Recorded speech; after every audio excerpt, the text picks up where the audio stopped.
Bonjour à tous, merci d'être venus. Est-ce qu'il y a quelqu'un qui ne nous connaît pas du tout? Tout le monde nous connaît un peu? Ah, bon, bah parfait. C'est l'occasion de faire connaissance. Enchanté. Donc en gros, il y en a vraiment deux axes, comme vous pouvez le voir, le yield management et le consulting. Donc Julien Rébillon, je représente peut-être la partie publisher de l'agence. Et donc, bonjour à tous. Moi, je suis Paul Junior Onguéné. Je m'occupe de la demande et des partenariats chez Monetac. Donc, je dirige toute cette partie. Donc on est qui? À la base, on est un publisher. On s'est vraiment créé au sein du groupe Lagardère à l'époque. Donc toujours avec un cœur de business vraiment sur la monétisation. Donc notre but, c'était vraiment de trouver les meilleures solutions pour monétiser au mieux. Pour que les éditeurs aient un maximum de revenus, valorisent au mieux leur audience. Et plus le temps passait, plus on s'est rendu compte qu'ils nous consultaient sur des problématiques vraiment internes, sur leur performance propre, et non pas liées forcément purement à la publicité. Et donc vraiment, on a tout ce travail de plus en plus de consulting, de conseils. On travaille avec eux main dans la main. Donc bien évidemment, on a, comme je disais, une solution de yield management. On décortique vraiment le marché à l'international pour récupérer des réseaux d'acheteurs. Et donc après, via notre propre techno, on fait du yield pour bien évidemment maximiser les revenus des éditeurs et aussi faire un tri, parce que c'est vrai qu'il y a beaucoup d'acteurs sur l'univers de la tech, en termes de sources de demande notamment. Et donc à côté de ça, aussi un axe sur le conseil. Il y a un chiffre intéressant. C'est vrai qu'on constate qu'il n'y a que 21%, c'est suite à une étude de SEMrush, 21% de l'inventaire qui est très bien optimisé. Donc ça laisse quand même 79% à travailler. Et donc c'est vraiment notre objectif avec les éditeurs. Donc pour tout ceci, on va vous parler on a identifié 5 piliers.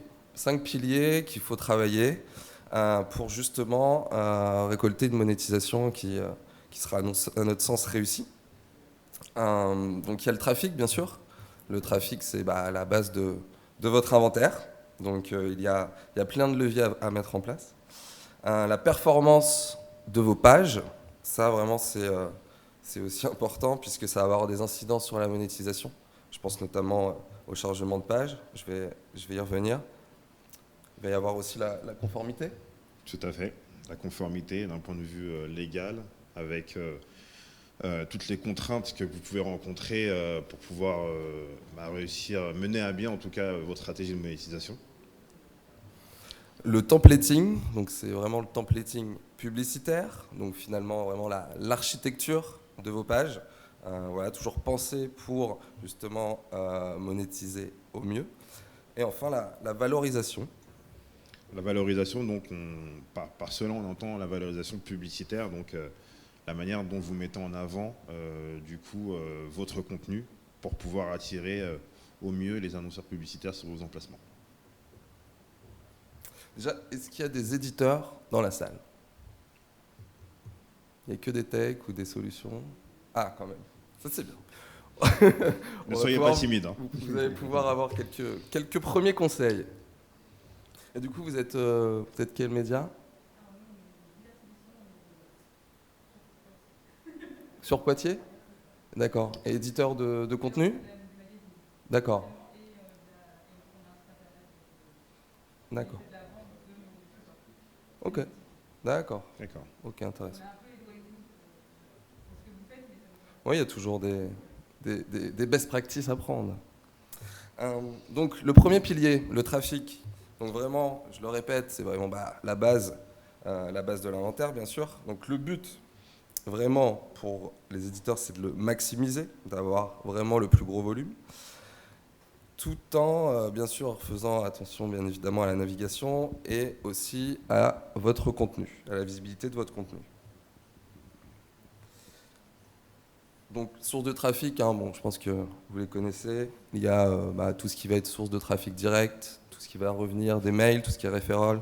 Il y a des liens entrants, tout ce qui va être aussi lié au SEO. Et donc ça, c'est vraiment très important. Je voulais vraiment insister là-dessus. Donc c'est vraiment le pilier organique donc, de votre trafic. Et ça va vous permettre de générer durablement des impressions, des clics et des conversions sur vos annonces publicitaires. Il y a 3 indicateurs qu'on a identifiés et qu'on juge vraiment intéressants à suivre et qui sont donnés par des outils que l'on utilise de notre côté. Le Domain Authority Score, donc les mots-clés organiques et les backlinks. Donc le Domain Authority Score, c'est un peu votre note sur 100, qui résume la probabilité d'être remonté plus ou moins sur les moteurs de recherche. Le nombre de mots-clés organiques aussi. Donc bien sûr, plus le volume de mots-clés sera conséquent, mieux ce sera et plus vous avez des chances de remonter aussi. Et les backlinks, donc ça, c'est le volume de liens entrants de sources tiers, provenant de sources tiers, entrant sur votre site. Donc voilà, vraiment le SEO à travailler est vraiment important. Après, il y a des indicateurs de l'audience, donc il faut aussi sans cesse comprendre qui va visiter vos supports, qui sont-ils et comment ils se comportent. Et pareil, on identifie trois métriques importantes à suivre: le taux de rebond, les pages par visite et la durée moyenne. Donc tout ceci, donc ça reflète un peu l'état de santé de votre site. Et donc le taux de rebond et les pages par visite, automatiquement derrière, si le taux de rebond est faible, ça induit que les pages par visite seront plus nombreuses. Donc l'inventaire aura une plus-value, donc le volume augmentera.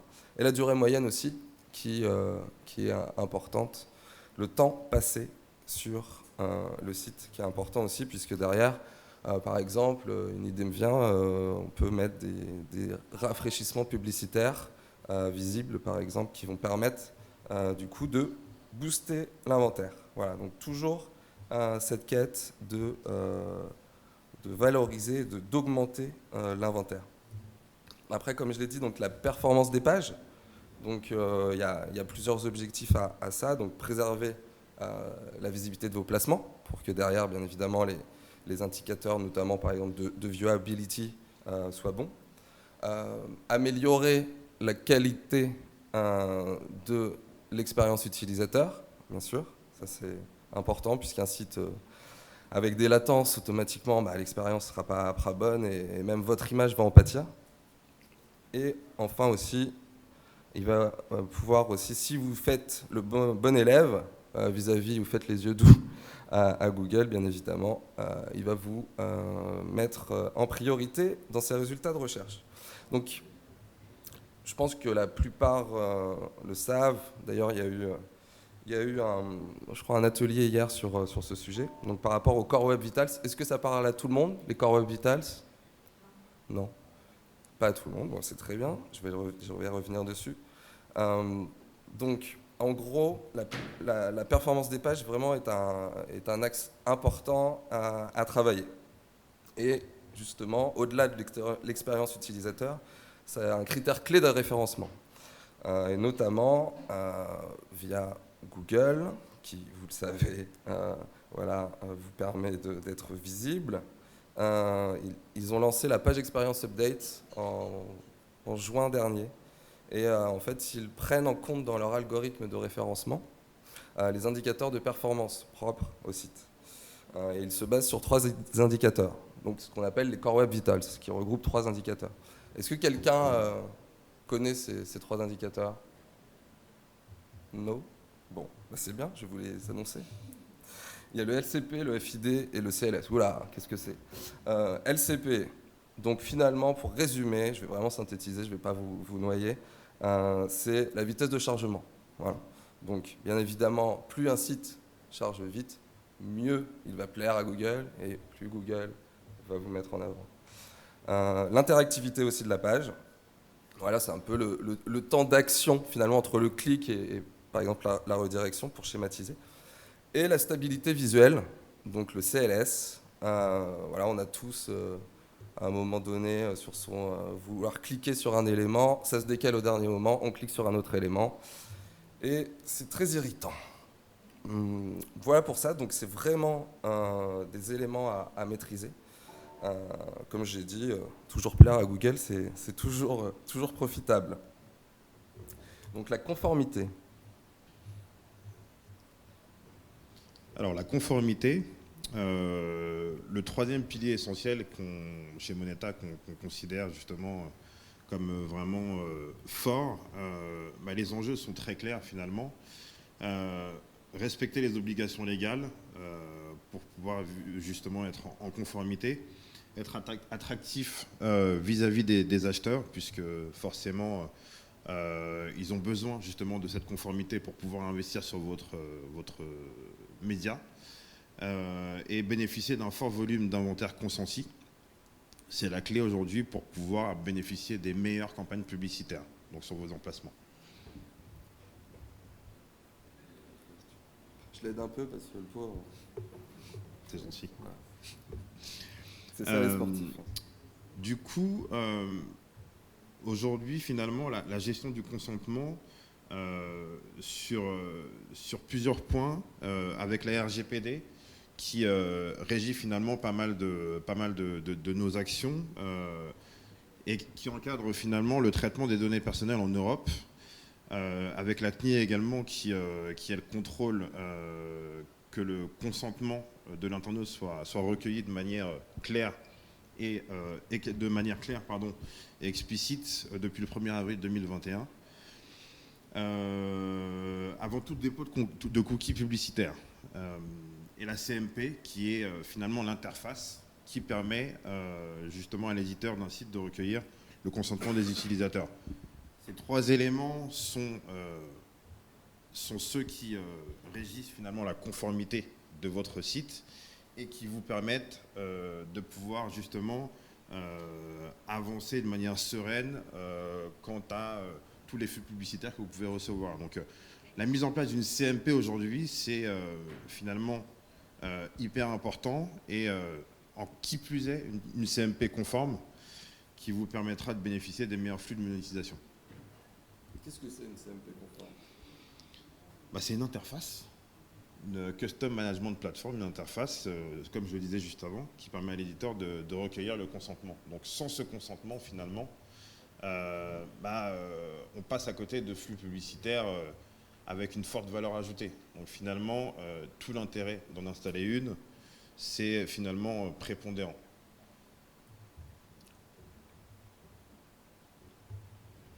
Alors on parle aussi de la différenciation de valeur.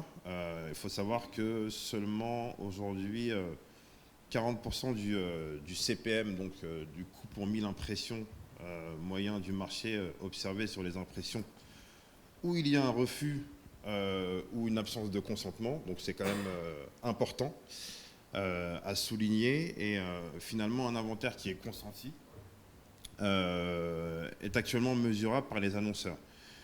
Parce qu'ils déposent des cookies, donc ils tracent les campagnes et donc ils peuvent avoir leur retour sur investissement.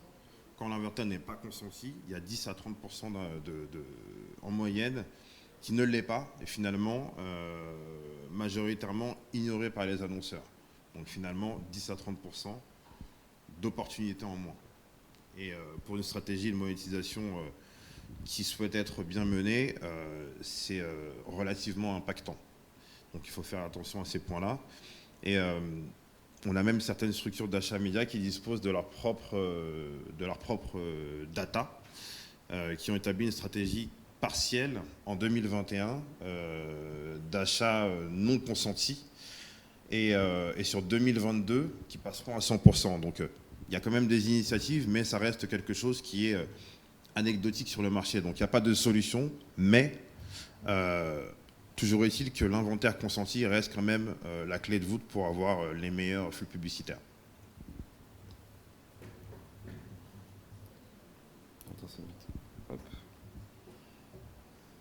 Ouais, comme je disais tout à l'heure, il y a donc le templating publicitaire qui est important aussi, un des 5 piliers que l'on identifie, dans le but de maximiser les performances publicitaires, notamment pour refaire j'en parle encore, mais une bonne visibilité qui va induire après et avoir des incidences sur le nombre de clics et les conversions. Et toujours en gardant l'UX dans la tête, donc l'expérience utilisateur, vraiment important. Le but finalement c'est de trouver, et d'ailleurs c'est du cas par cas, c'est pour ça qu'on n'est pas dans de l'automatisation chez Monetax, c'est vraiment, je le dis souvent, mais c'est du sur-mesure.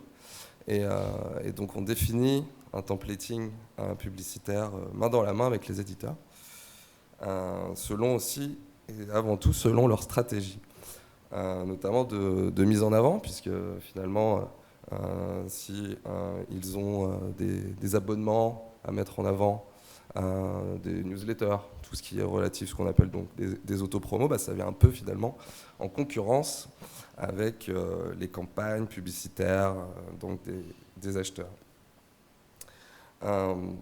Donc il y a vraiment deux axes, donc le choix des formats et le choix des placements. Donc sur les placements, bien sûr, c'est toujours avoir en tête la navigation. Il y a des outils qui existent, qu'on utilise aussi, qui vous permettent d'identifier les zones chaudes de navigation sur les templates. Donc vous pouvez voir à peu près, je sais que par exemple, ce qui offre les meilleurs taux de CTR, c'est le bas d'article. C'est un peu logique, puisqu'on consomme son contenu, on arrive à la fin, on est disponible pour aller voir ailleurs, soit rester sur le site, quand le site a un beau taux de rebond, ou cliquer sur une publicité. Donc voilà, c'est tous ces indicateurs-là qu'il faut maîtriser. Et après, donc, bien sûr, privilégier sur les formats, des formats à fort pouvoir de rémunération, notamment enrichis en vidéo. Un petit peu plus impactant aussi, pareil, à maîtriser vraiment de manière léchée et pointilleuse. Notamment quand je parle de format impactant, on emploie souvent le terme de overlay chez nous. Donc c'est overlay qui arrive en surcouche de l'écran. Donc bien sûr, plus impactant, puisque ça recouvre le contenu. Donc vraiment, c'est des cappings à maîtriser, des liens de fermeture aussi à surveiller. Opter aussi pour des formats légers. Quand je dis léger, c'est notamment qui vont permettre justement de ne pas impacter le temps de chargement, comme je vous ai dit tout à l'heure. Et aussi, donc voilà, comme les formats intégrés, ce que je disais par rapport aux zones chaudes, notamment des templates de pages. Je vais revenir aussi donc, un peu plus en détail sur la viewability. Donc je l'emploie de manière un peu récurrente, mais c'est vrai que c'est un peu le nerf de la guerre pour maximiser les revenus, avoir les meilleures performances publicitaires. Donc IAS nous donne un chiffre intéressant. Vous pouvez le voir sur les courbes de toute façon. Voilà, plus vous avez en bas l'axe de la viewability, et après les incidences que ça peut avoir, en tout cas sur le CPM, le fill rate. Donc on peut voir que si on améliore le taux de viewability de 50 à 70%, ça permet de doubler votre RPM. Voilà, donc la viewability, vraiment la voir quand on définit des templates de pages, donc liés notamment et axés sur la publicité. Vraiment, c'est très important. Bon, il y a peu d'éditeurs, c'est dommage, parce que je voulais leur demander s'ils connaissaient leur taux de viewability. Donc, il n'y a pas d'autres éditeurs qui se sont rajoutés dans la salle? Non, toujours pas. Non. Bon. Donc, on va passer à la valorisation de l'inventaire. Du coup. Alors, le cinquième dernier pilier, finalement, l'enjeu ici est toujours aussi clair. C'est vraiment monétiser l'entièreté de votre inventaire pour vous permettre de bénéficier d'un RPM sur un remplissage optimal. Donc,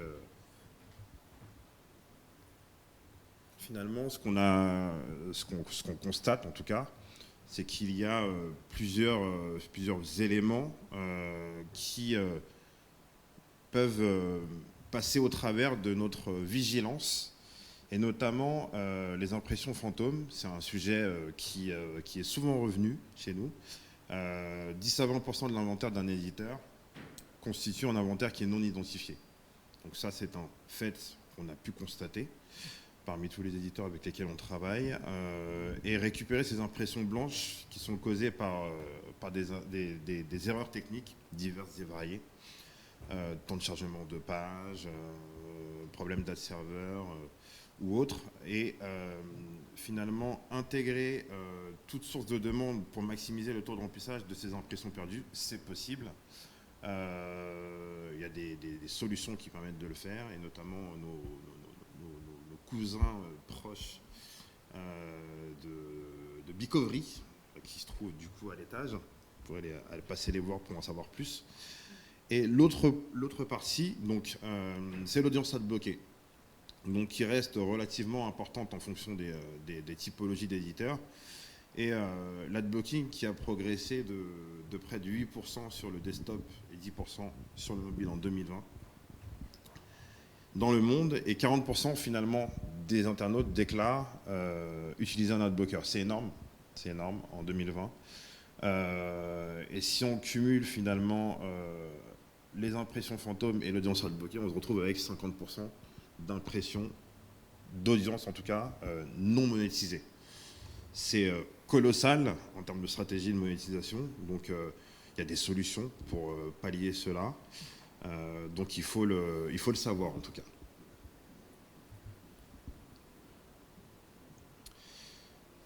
La valorisation d'inventaire concerne également la demande qu'il est possible de diversifier, donc sur une stratégie 360 en maximisant la rentabilité des différents emplacements publicitaires que vous avez sur votre site, en diversifiant les sources de demande sur un même emplacement ou format. Donc ça, c'est tout à fait possible. Et en mettant en compétition les différents partenaires publicitaires en temps réel. Donc sur des stratégies de header bidding, pour ceux qui sont plus au fait. Mais également en allant négocier des deals programmatiques avec les agences publicitaires ou les annonceurs en direct. Donc ça, pour le coup, c'est ce qui permet d'aller chercher la meilleure valeur à la fois du site, mais également des emplacements publicitaires. Et pour finir, l'enrichissement du contenu, hyper important dans la stratégie de monétisation, puisque ça reste, comme je le disais tout à l'heure, la clé de voûte pour créer du trafic qualifié et développer son audience. Associé à cela, une stratégie de monétisation qualitative. Quand j'entends qualitative, c'est gestion du nombre de slots publicitaires. On a tendance à dire, en tout cas chez Monetag, qu'on privilégie la qualité à la quantité, puisque un site qui bénéficie de slots publicitaires d'un nombre de slots publicitaires plutôt convenable et plutôt agréable à regarder, et pour l'utilisateur, forcément, c'est plus sympa, et pour les annonceurs, c'est également plus attractif. Donc c'est ce qu'on voit, et il est possible de renforcer du coup l'ensemble en enrichissant son contenu rédactionnel avec de la vidéo. Aujourd'hui, effectivement, c'est un levier qui fonctionne très très bien, qui a encore de beaux jours devant lui. Donc c'est effectivement ce qui permet d'aller encore chercher du revenu incrémental dans la stratégie de monétisation en rajoutant effectivement des vidéos type Outstream.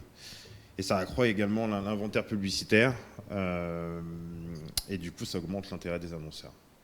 Donc voilà pour la valorisation de l'inventaire et l'enrichissement du contenu. Voilà, donc comme vous l'avez vu, il y a plein de points à ne pas négliger. Voilà, faut vraiment, je pense que c'est un travail récurrent de toute façon. Puis nous on le voit, hein, on n'a pas d'éditeurs qui ont des modèles parfaits. Il y a toujours des choses à faire, et notamment sur ces 5 piliers. Voilà, donc de notre côté, nous, on a une approche où on pense d'abord à la performance et au KPI avant de travailler avec un éditeur. C'est pour ça qu'on travaille avec eux sur des formes d'audit au début, ça permet de faire connaissance en plus. On audite un peu donc leur support. Ça nous permet d'identifier leurs forces, leurs faiblesses, et bien sûr après donc identifier donc toutes les lacunes et de travailler dessus avec eux. Et après donc Ça permettra aussi donc d'identifier des solutions, parce que c'est vrai que pour chaque pilier qu'on a pu vous présenter, il y a des solutions. Voilà, donc des outils, des best practices à savoir. Et c'est vrai qu'on a une approche aussi, nous, avec nos éditeurs, on a pas mal d'éditeurs de grands groupes médias et on s'en sert aussi sous forme de best practices qu'on après remonte à nos éditeurs, peut-être des éditeurs un peu plus sur le mid-market, notamment, de taille un peu plus petite. Voilà, donc ce qui est important aussi, c'est que cet audit est fait sur une analyse sectorielle, concurrentielle, et ça permet à nos éditeurs de se situer vis-à-vis de leurs concurrents et de voir un peu aussi là où leurs concurrents sont bons à travers l'audit de ces 5 piliers. Voilà, merci en tout cas de votre écoute. Et on est disponible au stand numéro 10 si vous voulez creuser des points. Est-ce que vous avez peut-être des questions? Je ne sais pas.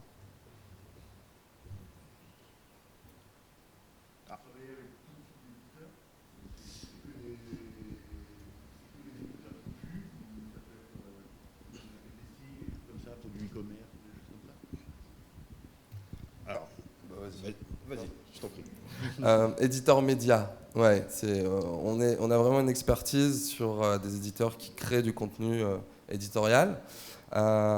Après, donc c'est en majorité, je pense que ça représente 95% de nos éditeurs. Et après, on a quand même de bons résultats. Je sais que là, j'en ai en tête qui font des jeux fléchés, par exemple. Et donc, on a des bons résultats. Donc, certes, l'expertise, on est très à l'aise sur des médias de presse, notamment. Mais après, oui, sur l'e-commerce, je pense que c'était ça un peu le sous-entendu. Ouais, la petite annonce, on le fait. Ouais, la petite annonce, c'est pas évident. Parce que souvent, leur business model, c'est au clic sur leurs propres annonces derrière, au lead. Donc c'est pareil, c'est pas évident. Parce que nous, derrière, on va proposer des formats qui peuvent aussi arriver et cannibaliser leur propre deal avec leurs annonces, notamment via leur lead. Donc c'est pas évident. Mais on travaille aussi notamment avec ce qui est hors médias, presse, très bien sur les webmails. On travaille sur SFR, tous les portails. Voilà, donc on met en avant des formats sur la colonne de droite, par exemple, des 300 par 600 ou des formats natifs qui s'inscrivent vraiment dans les boîtes de réception. Google le fait sur son Gmail, par exemple. Donc voilà, on est très à l'aise, mais après on est ouvert, bien évidemment, à travailler sur, sortir un peu de notre zone de confort aussi. Voilà. Alors, notre efficacité, le RPM, surtout le RPM par page en fait qu'on peut apporter. Après, c'est pas évident et on emploie souvent ce terme de transparence avec les éditeurs parce que souvent c'est rare qu'il y ait qu'un seul partenaire publicitaire sur un site. Donc, et ce qui est important pour l'éditeur, c'est justement d'uniformiser toute cette récolte statistique. Et parfois, il y a certains partenaires qui ne donnent pas toute la visibilité. C'est un long chemin de croix. Mais voilà, on essaie toujours d'avoir en tête, en objectif, un RPM global par page qui nous permet de définir un seuil d'efficacité, finalement. D'autres questions? Très bien, merci à tous. Merci. Et bon salon.